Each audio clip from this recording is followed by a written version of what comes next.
ఈ ఆధునిక యుగంలో కులం యొక్క ప్రాముఖ్యత ఏమైనా ఉందా స్వామి? వేస్టా? కులము అనేటటువంటిది ఒక స్కిల్ని బట్టి వచ్చినటువంటిది. ఇప్పుడు వ్యవసాయం చేసేటువంటి ఒక రైతు ఉన్నాడు అనుకోండి, ఆ రైతు యొక్క పిల్లాడికి 6 ఏళ్ళు 7 ఏళ్ళు వయసు ఉండే పిల్లాడికి కూడా తండ్రి వెంట వెడుతూ ఉంటాడు కనుక అతనికి తెలుస్తుంది ఏ సీజన్లో ఈ గింజలు నాటాలి, ఏ సీజన్లో నీళ్ళు కట్టాలి, ఏ సీజన్లో అక్కడ దానికి తూములు అవన్నీ తెరవాలి, ఏ సమయంలో దానికి కోతలు కొయ్యాలి, ఎప్పుడు ఎట్లాంటి సమస్యలు రావచ్చు, ఎలా కోసి ఇంటికి ఇవన్నీ వాడికి కరతలామలకంగా ఉంటాయి. ఇది స్కిల్ అంటాం, ఇది కులపు ప్రభావం అంటాం. అది వ్యవసాయానికి మీకు ఎగ్జాంపుల్ చెప్పాను.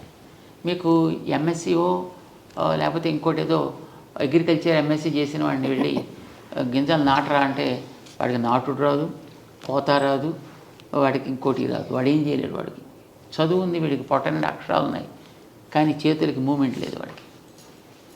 కానీ ఆ కుటుంబంలో ఉండేటువంటి పిల్లలకి లేకపోతే వాళ్ళ బంధువులకో వాళ్ళకి అన్ని స్కిల్స్ వాళ్ళకి వచ్చి ఉంటాయి.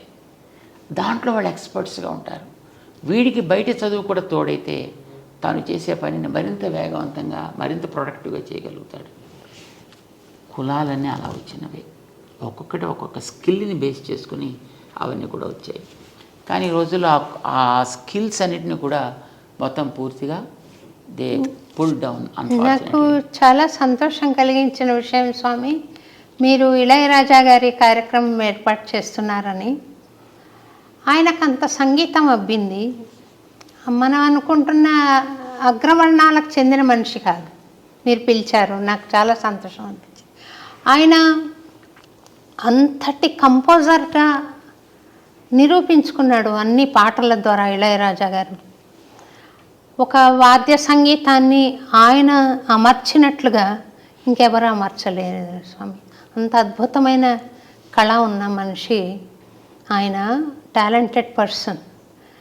మరి ఆయనకి పూర్వులు ఎవరున్నారనేది నాకు తెలియదు. అది భగవద్ అనుగ్రహమా లేకుంటే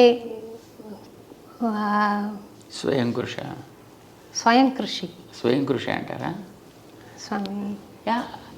స్వయం కృషి కూడా భగవద్ అనుగ్రహమే స్వామి. మామూలుగా అయితే ఎవరికి ఏది రావాలన్నా భగవద్ అనుగ్రహమే ఉండాలి. లేదండి నేనే కష్టపడి సంపాదించుకున్నాను అంటే, కష్టపడి నువ్వు సంపాదించుకున్నాను అనుకునే నీలో కూడా వాడే కదా ఉన్నది. వాడు ఉన్నప్పుడే నువ్వు పని చేస్తావు, వాడు లేకపోతే ఇది సేవమే కదా. ఆధ్యాత్మిక మార్గం చూస్తే తిరుప్పాణాళ్వార్ కూడా హరిజన్.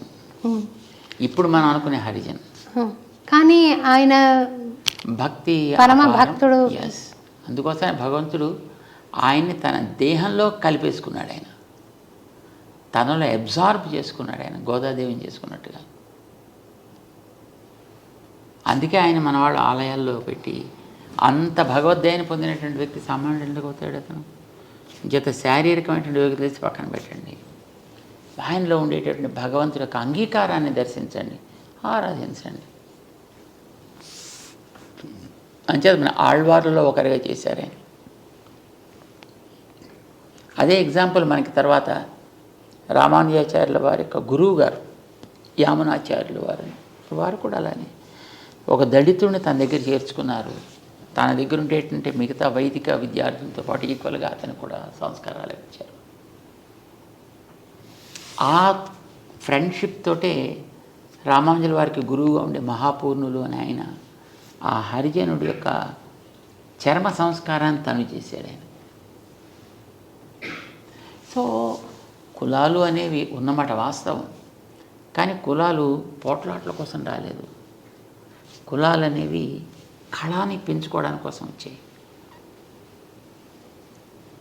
మనకి కళలు పెరగాలి, కులాలు మనకి అభ్యంతరం కాకూడదు ఎప్పుడూ. కానీ అది సరైనటువంటి రీతిలో ఉపయోగించకపోతే అది ప్రమాదం అవుతుంది. దానికి సరైనటువంటి మార్గాన్ని చూపించకపోతే అది ప్రమాదకరం అవుతుంది. ఇప్పట్లో చూడండి, ఈ రోజుల్లో ప్రతివాడు ఆ కులం పేరు చెప్పుకొని, ఇదివరకు 4-5 కులాలు ఉండేవి, ఇప్పుడు 5-6 వేల కులాలు అయిపోయాయి మొత్తం అంతా. మరి ఎక్కడి నుంచి వచ్చాయో మనకు తెలియదు, ఎందుకు వచ్చాయో మనకు తెలియదు. పోయిన వ్యక్తులు ఆ కళని మనం పోషిస్తున్నామంటే ఆ కళని దారుణంగా నాశనం చేస్తున్నాం, వైజ్ఞానికం అని పేరు పెట్టుకుని. ఇప్పుడు వంశపారంపర్యంగా కొన్ని గుణాలు వస్తాయి, కొన్ని స్కిల్స్ వస్తాయి అని మనం అనుకుంటున్నాం కదా స్వామి. అలాంటి మంచి వంశంలో పుట్టి కూడా ఊహించని పరమ దుర్మార్గ పనులు చేసిన సన్నివేశాలు మనం ఈ మధ్య కొన్ని చూసాం స్వామి. ఎందుకు అలా జరుగుతుందంటారు? వాళ్లకు మామూలు విలన్ లాగా కూడా కాదు, అది అత్యాచారం జరుగుతుంది. ఎందుకు అలాగా? అదే వాళ్ళు పొరపాటున మనుషులే పుట్టారు. వాళ్ళు ఎక్కడో పుట్టాల్సిన వాళ్ళు. ఇప్పుడు చూడండి, ఇదివరకు మనుషులు క్రమ పద్ధతిగా జీవించేవారు. మిగతా ప్రాణులు కూడా వాటి మానాన బతుకుతుండేవి. ఇప్పుడు మనవాడు ఏం చేస్తున్నారు? తిండి అని పేరు పెట్టి మిగతా ప్రాణాలన్నింటినీ నాశనం చేసేస్తున్నారు. మరి అందులోకి వెళ్ళి పుట్టాల్సినటువంటి ప్రాణి, అందులోకి ఉండాల్సినటువంటి జీవి ఎక్కడికి పోతాడు? ఎక్కడో తోటకైతే పోవాలి కదా. క్రమాలు ఏది లేదు, శుభ్రంగా అందరికీ డోర్స్ ఓపెన్ చేసి పెట్టుకున్నారు వీళ్ళు ఇక్కడ మనుషులు. అంచేత తోడేలుగా పుట్టాల్సిన వ్యక్తి మనిషిగా పుట్టి, నక్కగా పుట్టాల్సిన వ్యక్తి మనిషిగా పుట్టి, జంతువుగా, పులిగా, పుట్రగా పుట్టాల్సినటువంటి ఆ జీవులు అక్కడ అడవులు క్లోజ్ చేసేసి అక్కడ జంతువుల్ని లేకుండా చేసేస్తే మరి ఎక్కడ అవకాశం అక్కడే కదా వచ్చి పుట్టాలి. మనుషుల దగ్గర అవకాశాలు ఉన్నాయి, మనుషుల పుట్టేస్తున్నారు. ఆకృతి, మానవ ఆకృతి, ప్రవృత్తి చూస్తే అది. సో మార్చే ప్రయత్నం బలవంతంగా చేయాల్సి వస్తుంది. అలాంటప్పుడు కొంతమందిని నిగ్రహించే ప్రయత్నం బలవంతంగా చేయాల్సి వస్తుంది. ఇది మొదటి స్టెప్ అంతే.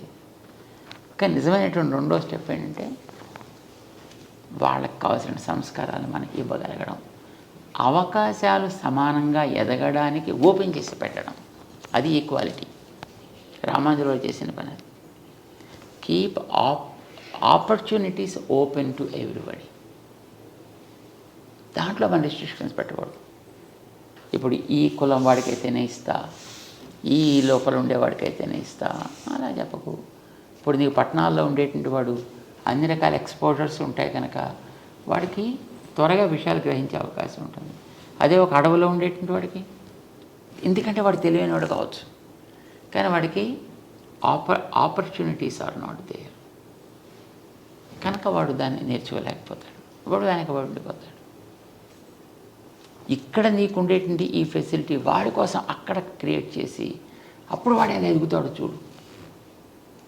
అప్పుడు వాడు ఎదుగుదలలో ఉండేటువంటి గొప్పతనం ఏమిటో గుర్తించు. Because that's useful for a comparative study. ఇంకా చిన్న ప్రశ్నలు 3 వేసి మీ టైం చాలా తీసుకున్నాను, ముగిస్తాను స్వామి. మీరు స్వామిని ప్రత్యక్షంగా దర్శించగలిగారా స్వామి? యా, వెంకటేశ్వర స్వామిని చూస్తున్నాం కదా. అట్లా విగ్రహ రూపంలో కాకుండా అదే పొరపాటు పడుతున్నాం. అక్కడ భగవంతుడికి తాను కోరుకున్న రూపాలు అనేక ఉన్నాయి. ఒకనాడు తిరిగే రూపంలో వస్తా అన్నాడు, ఒకనాడు తిరగని రూపంలో వస్తా అన్నాడు, ఒకనాడు కొండగా ఉంటా అన్నాడు, నీటిగా ఉంటా అన్నాడు. కొండగా ఉన్నాడు బద్రికాశ్రమంలో, నీటిగా ఉన్నాడు పుష్కర క్షేత్రంలో, విగ్రహంగా ఉన్నాడు ఇక్కడ. అది ఆయన ప్రత్యక్ష రూపం, అది ఆయన స్వయంభూ స్వరూపం. అది మరి ప్రత్యక్షంగా మనం చూస్తున్నాం కదా. నమ్మకం లేదు మనకి అది ఆయనే. స్వామి ఇప్పుడు మీరు మాట్లాడుతున్నారు కదా, అలా అవసరమా? అలా మాట్లాడగలిగా? అలా మాట్లాడు. ఎందుకు మాట్లాడంటే అలా మాట్లాడడానికి కొన్ని అవతారాలు సెలెక్ట్ చేసుకున్నాడు ఆయన. అలా మాట్లాడే ఏ వ్యక్తి అయినా వాడికి date of birth, date of departure ఉంటాయి. రాముల వారు వచ్చారు కదా, వచ్చారు మళ్ళీ వెళ్ళిపోవాల్సి వచ్చింది కదా. వెళ్ళిపోయారు. కృష్ణుడు వచ్చాడు మళ్ళీ వెళ్ళిపోవాల్సి వచ్చింది కదా. అవును స్వామి. అట్లా అలా కాకుండా పర్మనెంట్గా ఉండాలి అని అనుకున్నప్పుడే విగ్రహ రూపంలో వస్తాడు ఆయన. అది కూడా ఆయన తీసుకున్నటువంటి స్వరూపమే. మరి మనం ప్రత్యక్షంగా చూస్తున్నామా లేదా? మరి దేవుణ్ణి ప్రత్యక్షంగా చూస్తారా? ఎందుకు ప్రశ్న రావాలి? మాట్లాడాలని రూల్ ఏమిటి మీకు? సూర్యుడు మీకు కనిపిస్తున్నాడా లేడా? ప్రత్యక్ష దైవం మాట్లాడుతున్నాడా మీతోటి? అవసరమా? ఫ్యాన్ పైన తిరుగుతూ ఉంటుంది, మీతో మాట్లాడాలా? అవసరమా? తన స్థానంలో తనుండి తను చేయవలసిన పని చేస్తుంటే చాలు. మీకు కావాల్సినది మీకు లభిస్తుంది. దేవుడేనా అంతే, ఆయన మాట్లాడాల్సిన అవసరం ఉంది. అవసరం అయితే మనసుతో మాట్లాడతాడు. భక్తురాలిగా నేను విగ్రహాన్ని చూస్తున్నాను, మురిసిపోతున్నాను. స్వామి ఫ్లెష్ అండ్ బ్లడ్లో వచ్చి మాట్లాడితే బాగుండు. ఇప్పుడు స్వామి ఎలా మాట్లాడుతున్నారు? అలా మాట్లాడితే మళ్ళీ ఆయనకి మళ్ళీ ఒక మృత్యువు మళ్ళీ వెళ్ళిపోవడం వస్తుంది. అది మనకి ఇష్టమా? నో. అంచేది అలా రావద్దు. అనంత అనుభూతి వేరు స్వామి, ఫ్లెష్ అండ్ బ్లడ్లో రారా అయితే స్వామి? నో. కొన్ని అనుభూతులు నాకు భగవంతుడి అనుగ్రహంతో, ఆచార్య అనుగ్రహంతో నాకు కలిగాయి స్వామి. అంటే భగవాన్ మానుష రూపేణ అని. మీరు కూడా అట్లా కొన్ని సందర్భాల్లో నాతో మాట్లాడిన అనుభూతి నాకు ఉంది స్వామి. మనసులో నేను అనుకుంటున్న దానికి జవాబు మీరు చెప్పడం, ఇది భగవద్ అనుగ్రహం ఉంటేనే స్వామి అలా మాట్లాడారు, భగవంతుడి స్వరూపంగా అని అనిపించింది. అంతే ఉంటుందా? ఇంకేమైనా స్వామి దర్శనం ఇవ్వడం అనేది ఉంటుందా స్వామి? అది మనలో ఉండే భావ ఆవేశం అంటారు దాన్ని. ఇప్పుడు మామిడి పండుని తలుచుకుంటూ ఉండేవాడు, ముఖ్యంగా చిన్నపిల్లల్లో. అదే పండు పండు పండు పండు పండు పండు అని వాడు అనుకుంటుంటాను. వాడు నిజంగా అక్కడ ఒక తోట మామిడి పళ్ళు వీడు పెడుతున్నట్టు, దాంట్లో పండు పట్టుకుంటున్నట్టు, వీడు తింటున్నట్టు వీడికి భావన కలుగుతుంది. ఒక్కొక్కసారి పిల్లలకి నిద్రలో అలాగే అనిపించి నిజంగా లేచి నడిచేస్తుంటారు. ఇది భావన తీవ్రత వ్యక్తిలో కలిగేటటువంటి. అది లోపల బయట ఈ తేడా తెలియనంత క్లారిటీ వాళ్ళల్లో ఉంది. భక్తుడికైనా అంతే, భగవంతుడి విషయంలో అంత భావన తీవ్రత ఆ వ్యక్తిలో ఉండేటప్పుడు ఎదురుకుండా ఆ వ్యక్తి ఉన్నట్టు, మాట్లాడుతున్నట్టు, ఆ వ్యక్తి తనతోటి మాట్లాడుతున్నట్టు కూడా అనిపిస్తుంది. ఇది భావనే అని అంటాం. భక్తుల్లో ఎక్కడ ఇలాంటివి జరిగినా అది భావనే. నిజంగా భగవంతుడికి అలా రావాల్సిన అవసరం ఏముంటుంది కనుక రాటలాగా. అలా అనుకుంటే మనకి భగవంతుడు లేని చోట ఎక్కడ కనుక. ఇప్పుడు ఇక్కడ నీకు ఇలా కనిపించిందంటే ఇందులో కూడా భగవంతుడు ఉంటాడు కదా. నువ్వు ఇలా పట్టుకున్నాడు, భగవంతుని ఎదురుగా పట్టుకున్నట్టే కదా. కానీ మనకి నమ్మకం ఉండదు అంటున్నాను. ఇక్కడ నమ్మకం ఉండదు. అంచేత మనం we are lost not because he is not there, we are lost because we not believed in the way he is for us. చేత మనతో అలా మాట్లాడద్దు. ఇప్పుడు మీకు ఇక్కడ కూర్చున్నప్పుడు ఈ విగ్రహం టక్క మన మీద మాట్లాడడం ప్రారంభిస్తే మీరు భయపడి పారిపోరండి. ఇది ఇలా కదిలిందనుకోండి తనంతా తాను ఇలాగా చరుచుకోరు మీరు అంతా. అంచేత కదలకూడదు. మనం భయపెట్టడం కోసం కాదు ఆయన ఉండేది, భయాలు తొలగించడం కోసం. చివరి కోరిక ఒకటి కోరుతాను స్వామి, మీరు దయచేసి మన్నించాలి.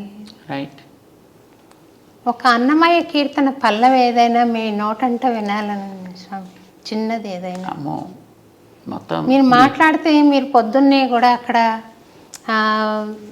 నా దివ్య ప్రబంధం చదువుతున్నట్టున్నారు. చాలా చాలా మెలోడియస్గా వినపడుతుంది ఉంటుంది. ఒక లైన్ అనండి. అంటే ఇప్పుడు మేమంటే ఇప్పుడు ఈ ముందర కూర్చున్న వాళ్ళంతా ధనమని పడిపోతారు అంతే. ఒక లైన్ అనండి. మళ్ళీ ఇంకోసారి ఎప్పుడు జీవితంలో మీకు పాటలు అందరూ సంతోషపడతారు. ఒక లైన్ ఏదైనా మీకు తోచిన పాట ఏదైనా ఒక లైన్ అనండి. మాకు అలాగా పెద్ద పాటలు, మాకు మాటలు తప్ప పాటల వాళ్ళం కాదు. మీరు పాడారు స్వామి, చాలా అందంగా అనిపించింది. పైన మేము విన్నాము, మాట్లాడుతుంటే కూడా పాడినట్టుగా వస్తుంది స్వామి. అన్నీ ఏదో ఇప్పుడు అదిగో అల్లదిగో శ్రీహరిధామము ఇలా ఏదో అంటుంటాం, అంతవరకే తప్ప నిజంగా పాడితే ఇంకా లాభం లేదు. పాడండి స్వామి, ఒక లైన్ అనండి. మాకు అలాంటి కంఠం లేదు. చక్కగా ఉంది స్వామి, పాడండి. అలాగే అనండి స్వామి, అనండి. అదిగో అల్లదిగో. గతులన్నీ ఖిలమైన కలియుగమందున గతి ఈతడే చూపే చూపే ఘన గురుదైవము. చాలా మాకు పాడాలని ఉంటుంది కానీ వినడం మీద ఎక్కువ ఇష్టం మాకు, పాడి భయపెట్టడం కంటే. బాగుంది స్వామి, చక్కగా మీరు చాలా టైం మా కోసం స్పెండ్ చేసి ఈ కార్యక్రమంలో మాకు తెలియని విషయాలు చాలా తెలియజెప్పారు స్వామి. అనేక ధన్యవాదాలు, మీకు పాదాభివందనాలు చెబుతూ నాకు ఒక చిన్న ప్రశ్న ఇంకొకటి మిగిలిపోయింది స్వామి. ఆడవాళ్ళు వేదం చదవచ్చా చదవకూడదా? పుస్తకాలు బజార్లో ప్రింట్ చేసి ఇస్తున్నప్పుడు చదవచ్చా చదవకూడదా అలా ప్రశ్న ఏమిటి? పైగా బజార్లో ఎవరు కొనుక్కోద్దన్నారు, ఎవరు చదవద్దు అన్నారు. కనుక చదవచ్చా స్వామి? హాయిగా చదువుకోండి. వేద పఠనం చేయొచ్చా నేర్చుకుని? చదువుకున్నప్పుడు అదే వస్తుంది, అది పఠనమే కదా అది. అంటే కానీ నేను దాని అర్థం మనకేం ఇప్పుడు మంత్రపుష్పం నేనంటే పర్వాలేదా స్వామి? ఒక దాని మీద మనకి గౌరవం ఉండేటప్పుడు దానికి ఇది నియమము అని చెబితే ఆ నియమం మీద కూడా గౌరవం మనకు ఉండాలి. నాకు వేదం అంటే వల్లమాలిన ఇష్టం అండి, మంచిది. ఆ వేదం తన కోసం ఇది నియమము అని చెప్పినప్పుడు మన నియమాన్ని కూడా ఎందుకు దాన్ని, నీ నియమాన్ని నేను ఒప్పుకోను కానీ నిన్ను నేను ఒప్పుకుంటానంటే దట్స్ ఇర్రిలవెంట్, రైట్? అలానే వేదం అనేటటువంటిది ఒక పద్ధతిలో ఇలా జరపాలి అన్నప్పుడు మనం దాని మీద గౌరవంతో ఆ నియమాన్ని మనం పాటిస్తాం. ఒకటి, మనకి భగవంతుడికి అర్పించడానికి ఒక ఉత్తమమైనటువంటి ప్రార్థన కావాలి అనంటే ఎంతోమంది మహానుభావులైనటువంటి ఆచార్యులు, పెద్దలు, ఋషులు మనకి ఇచ్చినటువంటి ఉత్తమమైనటువంటి ప్రార్థనలు కావలసినవి ఉన్నాయి. చక్కగా ఏదో ఒకటి చెప్పచ్చు మనం. దానికి ఇది నియమం అని చెప్పినప్పుడు ఆ నియమాన్నే నేను పాడు చేసే నేను నా ఇష్టం వచ్చినట్టు చేస్తానంటే దాని మీద మనకేం గౌరవం ఉన్నట్టు. అంటే నియమానికి కారణం ఏదైనా ఉంటుంది? యూజువల్గా వేదం చదవాలి అని అంటే ఆ చదివేటటువంటి వ్యక్తి యజ్ఞోపవీతధారి అయి ఉండాలి. నెంబర్ 1. 3 పూట్ల సంధ్యావందనం చేయాలి, అగ్ని కార్యాదులు చేయాలి. 3 పూట్ల సంధ్యావందనం చేయడం అనేటటువంటిది మహిళలకి బయలాజికల్గా కుదరదు. వాళ్ళకు ఉండేటువంటి మెన్స్ట్రుయల్ డిస్టర్బెన్సెస్ని బట్టి. It's not a disturbance, it's the phenomenon of the body. దాన్ని బట్టి వాళ్ళకి ఆ 3 దినాలో 4 దినాల్లో సంధ్యావందనం చేసే అవకాశం ఉండదు. మరి సంధ్యావందనం అనేటటువంటిది 3 పూట్ల చేయకపోతే అసలు వాడికి సంధ్యావందనం చేసే యోగ్యత కోల్పోతాడని అంటుంది. మరి వాళ్ళకి ఆ అవకాశం లేదు కనుక వాళ్ళకి అవసరం లేదన్నారు. అవసరం లేదనిపించారు. కారణం వాళ్ళకి సంతానానికి అనేటువంటి ఒక యోగ్యత ఒకటి ఉంది కనుక. వాళ్ళకి అది గొప్ప ప్రివిలేజ్ కదా, అది మగవాడికి ఉందా? వీడు ఎంత ఏడ్చినా ఎంత కొట్టుకున్నా వీడికి అలా సంతానానికి అనేటువంటి యోగ్యత ఎవడిస్తాడు వీడికి? సో ఎవరి ప్రివిలేజెస్ వాళ్ళకు ఉన్నాయి. అవి లోపాలు అని అనడానికి వీల్లేదు. అది వాళ్ళకు ఒక అవకాశం, ఒక అవకాశం. ఇప్పుడు ఆ శ్రమ నీకు అక్కర్లేదు, నీకుండేటటువంటి మరొక అధికారాన్ని చక్కగా నువ్వు హాయిగా వినియోగించుకో. ఈ అధికారం వాడికి రాదు కనుక ఎవరెవరికి ఏ ఏ నియమాలు అనేవి ఏర్పరిచి పెట్టిందో ప్రకృతి, దాన్ని పాటిస్తే ప్రకృతి ధర్మాన్ని మనం పాటించిన వాళ్ళు అవుతాం. That's all it is. లేదు చదువుతానంటే చదువుకోవడానికి హాయిగా పుస్తకాలనే మనం చదువుకోవడానికి అభ్యంతరం అయితే ఏం లేదు. దాంట్లో హాయిగా చక్కగా చదువుకోవచ్చు, అర్థాలు తెలుసుకోవచ్చు, ఆనందించవచ్చు. And who stopped? చాలా సంతోషం. థ్యాంక్ యూ వెరీ మచ్ స్వామి. చాలా థ్యాంక్స్ స్వామి. చాలా టైం మాకు కేటాయించారు. అనేక కృతజ్ఞతలు. ఓపికగా విన్నందుకు సంతోషం. మంగళాశాసనాలు చేస్తాను. అమృత తుల్యమైన సందేశం చెప్తుంటే, సమాచారం మీరు తెలియజేస్తుంటే వినడానికి ఏం కష్టం స్వామి నాకు. చాలా సంతోషం. జై శ్రీమన్నారాయణ. జై Srimannarayana Swami. Thank you very much.